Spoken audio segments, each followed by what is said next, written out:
Dia kata dia terdengar seakan-akan dalam bilik dia ni macam ada orang yang bangun.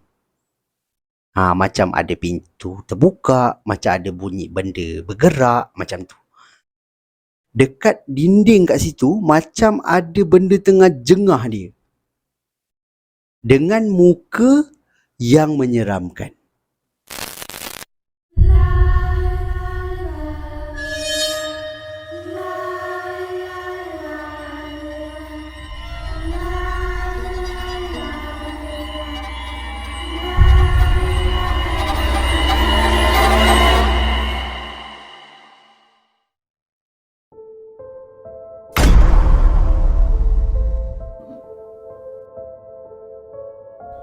Assalamualaikum dan salam sejahtera. Kita bertemu lagi di dalam channel Sembang Kopi. Channel yang akan mengetengahkan kisah-kisah seram yang menarik untuk anda dengarkan. Tapi sebelum aku memulakan apa-apa kisah, ingin aku mengucapkan ribuan terima kasih kepada korang semua yang dah pun subscribe dan support channel aku ni. Yang mana korang semua yang baru saja sampai ke Sembang Kopi pun, aku nak ucapkan selamat datang. Aku doakan korang semua yang menonton video ini dipermudahkan segala urusan korang semua dan dimurahkan rezeki yang barokah. Untuk kisah seram kita pada video kali ini, seperti biasa akan ada 3 kisah seram yang dikirimkan kepada aku yang pada aku menarik untuk kita dengarkan. Di mana kisah seram kita kali ini dikirimkan oleh pengirim kita yang terkena gangguan sewaktu mereka berada di kawasan hotel. So, tanpa membuang masa lagi, get your coffee, jom aku story.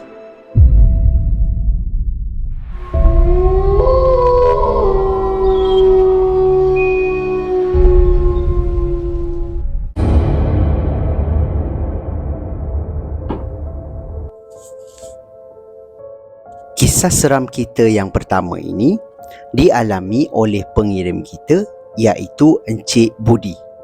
Di mana Encik Budi nyatakan di dalam email kisah ini baru saja berlaku. Di mana kisah ini berlaku pada tahun 2022. Tahun lepas lah. Dan pada waktu tu Encik Budi ni baru saja melangsungkan perkahwinan dia bersama dengan pilihan hatinya iaitu Puan Afifah. Nama isteri dia. Di mana biasalah lepas kahwin kan, dia orang akan pergi honeymoon dan sebagainya. Dan dia pula pilih tempat honeymoon ni tak jauh daripada rumah dia. Rumah dia dekat Shah Alam tau, Selangor. Dan dia pilih tempat honeymoon ni dekat PD, Port Dickson. Jadi bila dalam perjalanan semua okey je. Bila sampai sana, sebelum dia orang berjalan, dia orang decide untuk check in dululah hotel. Dia orang dah booking siap-siap dekat online waktu tu. Jadi Encik Budi ni sampai kat hotel, dia pun check in apa semua. Hotel ni boleh katakan cantik dan popular. Nampak macam ramai orang, fasilitinya juga baik. Tak adalah nampak macam hotel ni berhantu, tidak. Tapi pada hari pertama tu bila dia orang check in je, Encik Budi ni tak rasa apa-apa tau. Cuma isteri dia ada cakap dengan Encik Budi ni waktu dia orang masuk ke bilik ni, Abang ada perasan sesuatu tak? Dia cakap macam tu. Jadi Encik Budi ni pun tanyalah isteri dia, kenapa yang? Ada apa kat bilik ni? Kenapa? Tak ada sebenarnya. Waktu kita masuk tadi, rasa macam bilik ni macam tak best lah. Dia macam suram je. Suasana bilik tu macam suram. Sedangkan waktu tu siang tau, tengah hari, pukul 3 macam tu kan check in. Tapi bila masuk tu macam suram je, tak tahu kenapa. And then Encik Budi ni cakap, tak adalah, bilik ni macam gelap sikit kot. Mungkin sebab langsir ke. And then satu lagi, awak pun penat. Baru lepas baru lepas kahwin. Lepas tu dengan majlis lagi, terus pergi honeymoon kan. So dalam perjalanan walaupun tak jauh, boleh katakan penat lah. Jadi dia cakap dengan isteri, dah jangan fikir yang bukan-bukan lah. Dia cakap macam tu kan. Bukan bang, betul. Dia kata macam rasa macam smoking. So okey lah, dia pun keluar. And then dia smoking kat luar. Tengah-tengah dia tengok laut ni, dia kata dia terdengar seakan-akan dalam bilik dia ni macam ada orang yang bangun. Macam ada pintu terbuka, macam ada bunyi benda bergerak, macam tu. And then Cik Budi ni cuba juga macam tengoklah dekat dalam bilik kan. Tapi dia tak boleh masuk bilik sebab dekat tangan dia rokok tak habis lagi. Jadi dia jengah-jengah, dia kata isteri dia tidur. Memang dia nampak isteri dia tidur. So okeylah, tak apalah, Encik Budi ni pun habiskan rokok dia, and then dia pun masuk ke dalam bilik. Dia tutup sliding, dia ambil lah remote TV dia, dia tutup. Dia off lah TV dia tu. Jadi bila dia off tu, gelap lah sekejap bilik dia. And then bila dah gelap ni, ambil masa beberapa second je, mata kita dah boleh biasa tau dengan keadaan gelap tu. Jadi dah nampak lah sikit daripada cahaya luar ni, macam dalam bilik ni dah ada cahaya kan. So Encik Budi ni cakap, dia macam tercengang sekejap tau. Dia tengok depan pintu bilik dia ni, depan pintu bilik dia, sebelahnya pintu bilik air. Korang bayangkan di mana Encik Budi ni cakap dia nampak dekat pintu ni seakan-akan ada bayangan susuk tubuh orang yang sedang berdiri. Dia cuba perhatikan keluar, kot-kot lah kalau ada orang kat luar, cahayanya masuk dalam bilik. Tapi tidak, kat luar tak ada, dia hanya nampak dekat pintu tu je. And then lama kelamaan, dia rasa macam okey, dia nak buka dekat dengan area katil dia ni, macam ada satu switch lampu tau, switch lampu yang oranye tu. Bukan lampu putih yang terang tu, tidak, dia lampu yang macam romantiknya lampu lah. So dia pun nak buka lampu tu. Dia kata pada mulanya dia macam rasa macam was-was lah, adakah dia nampak ni daripada efek cahaya tu ke mata dia ke, ataupun memang ada sesuatu kat situ. Tapi waktu dia nak buka lampu tu, korang bayangkan, dia terperasan benda tu seakan-akan bergerak masuk ke dalam bilik air. Jelas Encik Budi ni cakap, dia nampak memang benda tu bergerak, macam berjalan masuk bilik air. Jadi Encik Budi ni teruslah buka lampu, and then dia pergi ke arah bilik air. Dia buka lampu bilik air, dan dia tengok dalam bilik air lah ada orang ke apa kan. Takutlah ada orang pecah masuk. Tapi tak ada. Dalam bilik air langsung tak ada orang. So sampaikan isteri Encik Budi ni terbangun daripada tidur dia dan tanyalah pada Encik Budi ni, kenapa bang? Tak ada apalah, abang tadi pergi tandas, dia cakap macam tu. So okeylah, tak apa. Isteri dia pun tidur, sebab dia tak nak cakap dengan isteri dia, sebab isteri dia dah macam rasa lain kan bilik tu. So okeylah, dia pun tutup lampu, and then dia pun tidur. Tapi dalam keadaan baru lepas nampak benda-benda macam tu, korang pun boleh bayangkan lah kan, bukan senang nak tidur kan.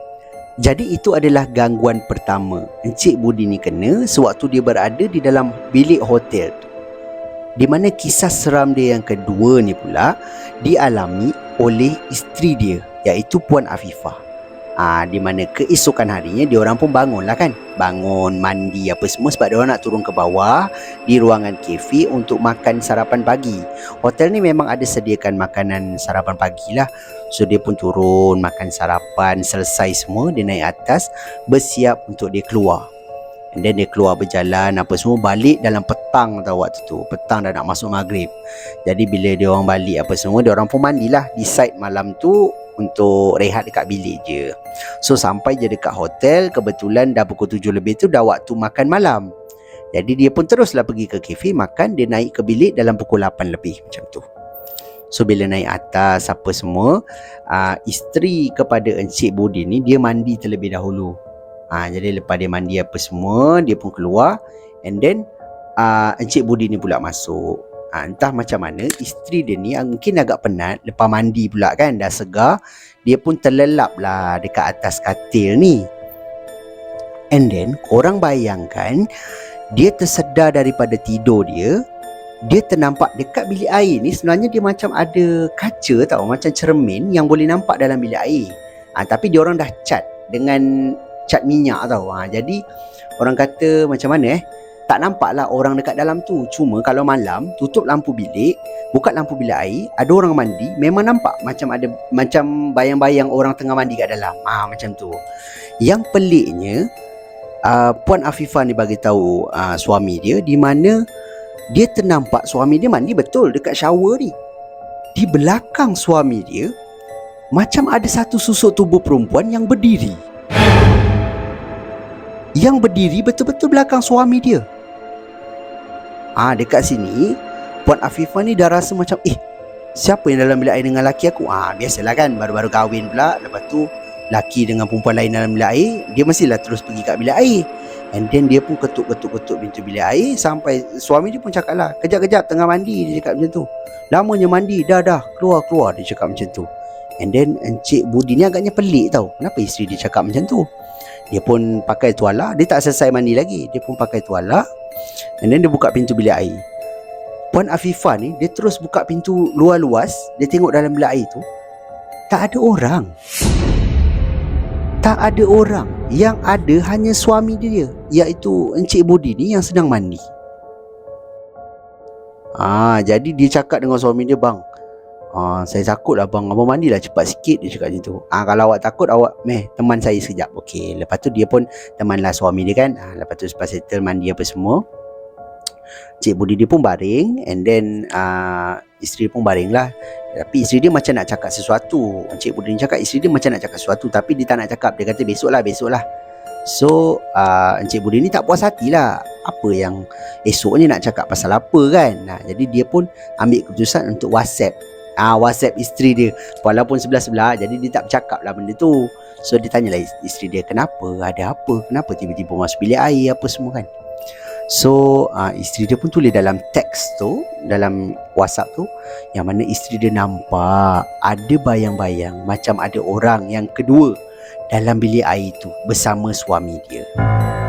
So kat situ Encik Budi ni dah rasa macam, okey, semalam aku kena, hari ni isteri aku pula kena, macam tu.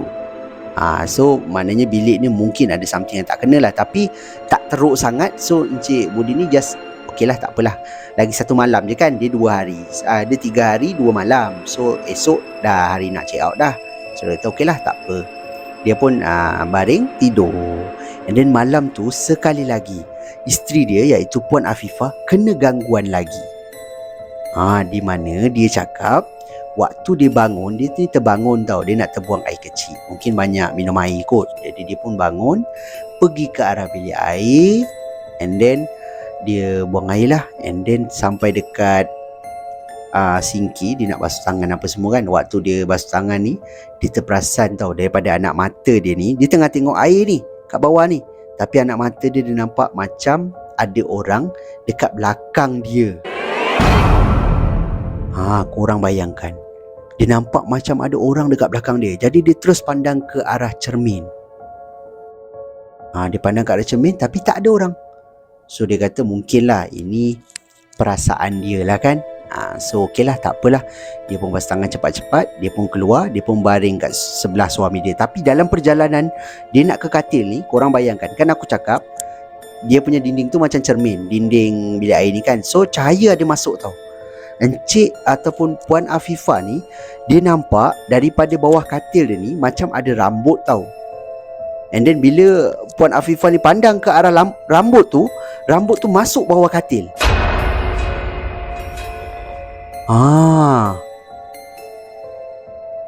Rambut yang dia nampak tu masuk bawah katil, menyebabkan Puan Afifah ni terjerit sampaikan Cik Budi ni bangun, pergi ke arah isteri dia. Kenapa?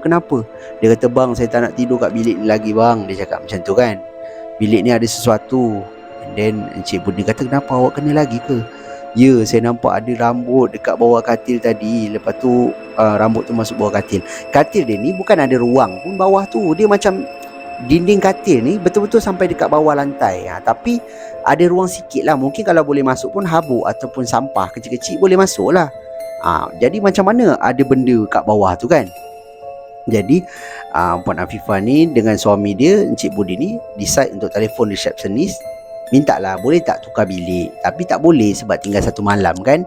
Jadi diorang terpaksa lah juga tidur. Dan sampai keesokan hari diorang pun check out apa semua.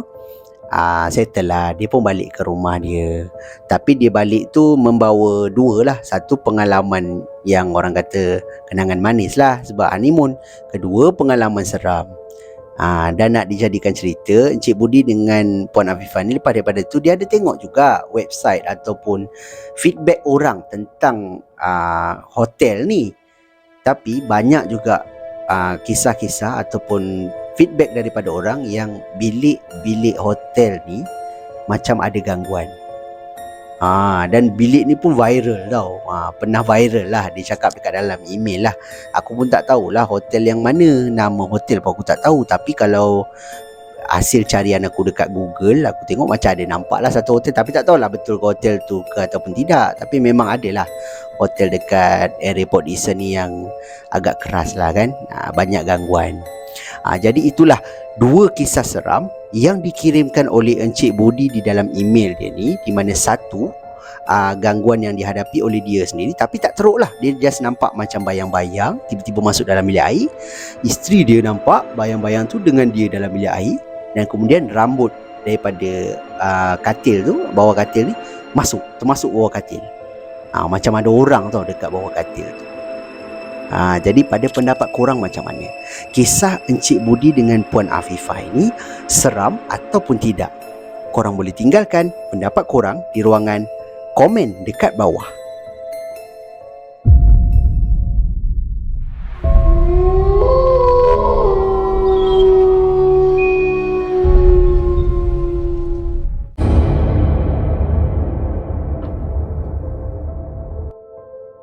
Kisah seram kita yang kedua ni pula dikirimkan oleh pengirim kita yang bernama Encik Indra. Di mana Encik Indra ni nyatakan di dalam email, dia ingin berkongsi dua pengalaman seram yang dia sendiri lalui sewaktu dia menetap di salah satu hotel juga di Port Dickson. Yang Cik Budi tadi tu pun Port Dickson juga kan. Dia pun kat Port Dickson juga. Cuma sebenarnya email Encik Indra ni dah lama aku dapat, cuma aku tak dapat pairkan dengan kisah seram hotel yang lain. So kali ni baru aku dapat kan 3 kisah hotel. So pada aku okey lah. So aku kongsikan kisah dia ni. Di mana Encik Indra ni nyatakan di dalam email yang dia ni ikut rombongan macam khusus lah yang dianjurkan oleh tempat kerja dia dekat area PD ni selama 5 hari. Okey.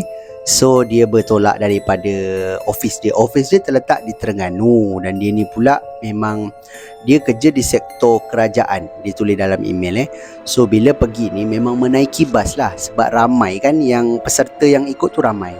So bila dia naik bas daripada Terengganu sampailah ke PD, badan pun dah penat kan. Jadi bila dia sampai tu pun dah dekat petang macam tu.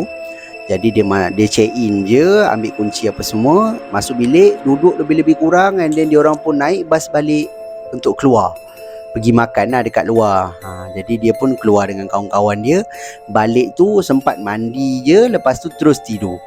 Memang tak fikir apa-apa lah dia balik. Mungkin dia orang pun bertolak pun dah penat kan. Jadi bila sampai-sampai teruslah tidur. Jadi bila tidur ni malam yang pertama tak ada gangguan.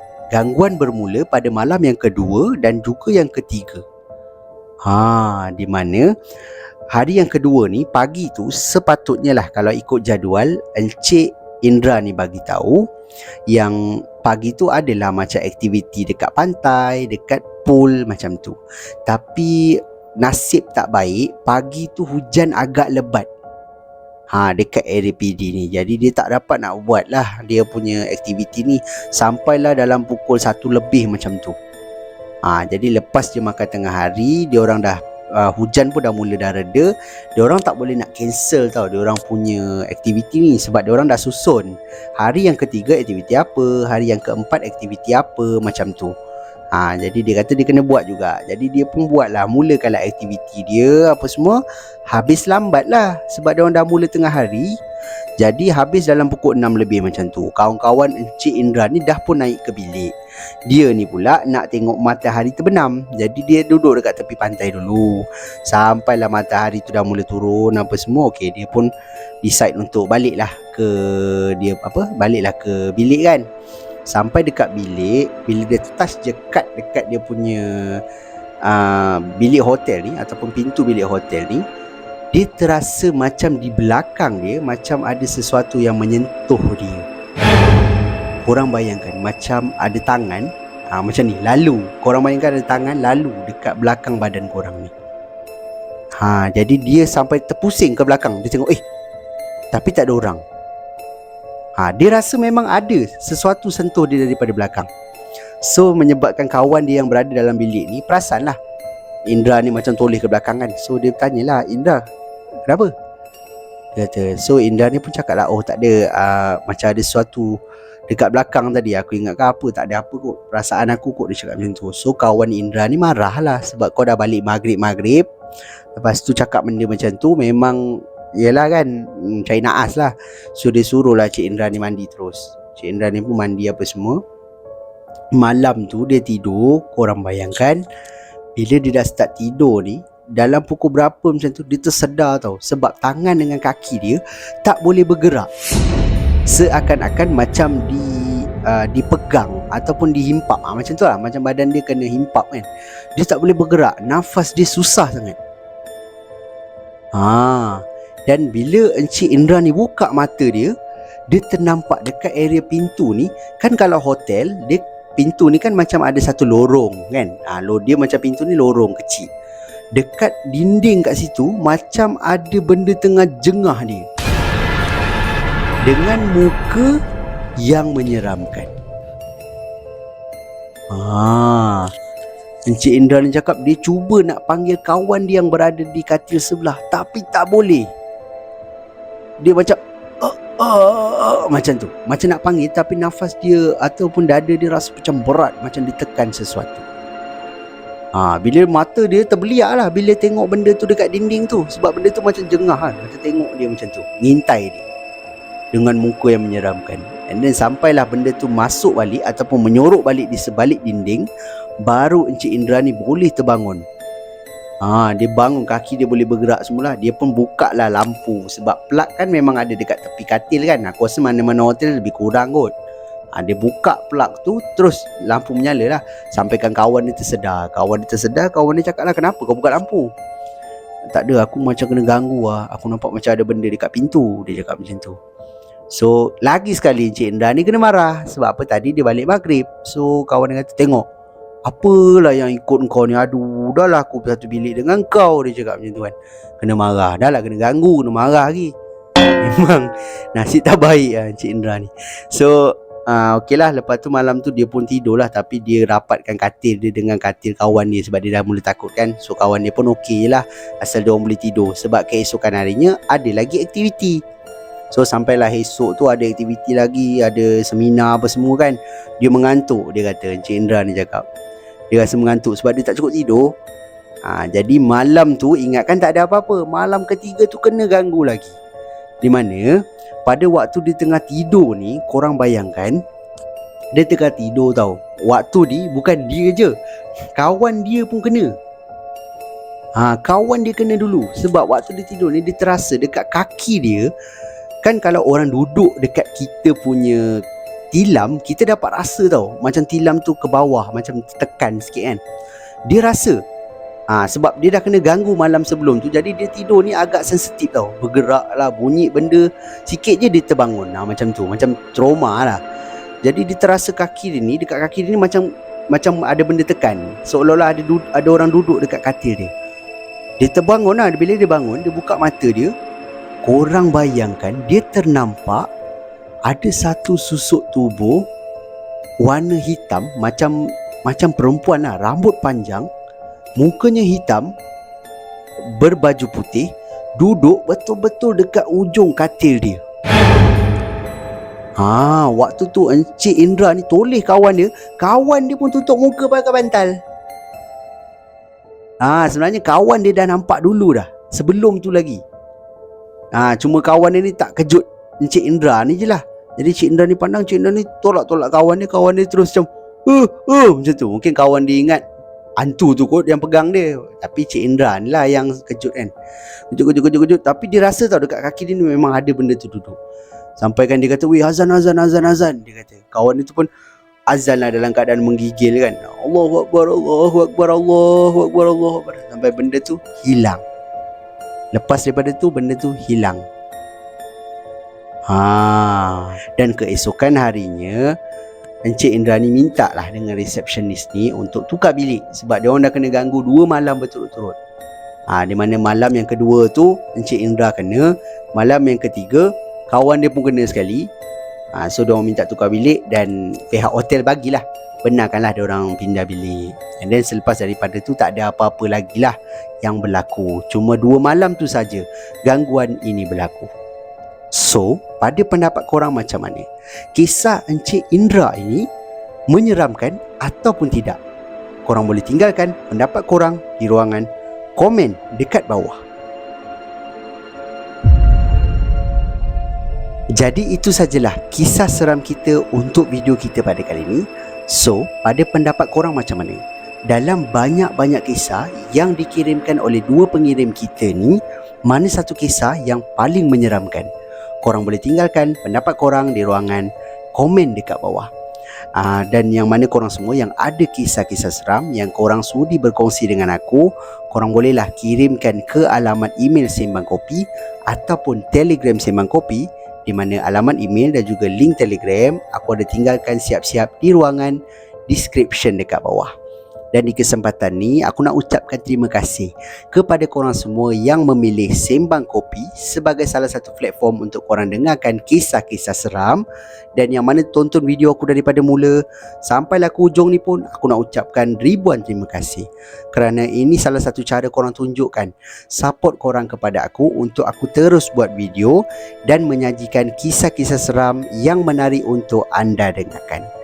Dan akhir kata daripada aku, kalau korang suka dengan cara penyampaian aku, korang suka dengan kisah-kisah seram yang aku storykan dekat korang, aku hargai sangat-sangat kalau korang boleh bantu aku, bantu channel aku dengan tekan butang like, butang subscribe dan butang loceng, supaya korang takkan terlepas apa-apa video yang aku akan update lagi lepas ni. Jadi itu sajalah daripada aku. Kita jumpa lagi di video yang akan datang. Assalamualaikum. See ya.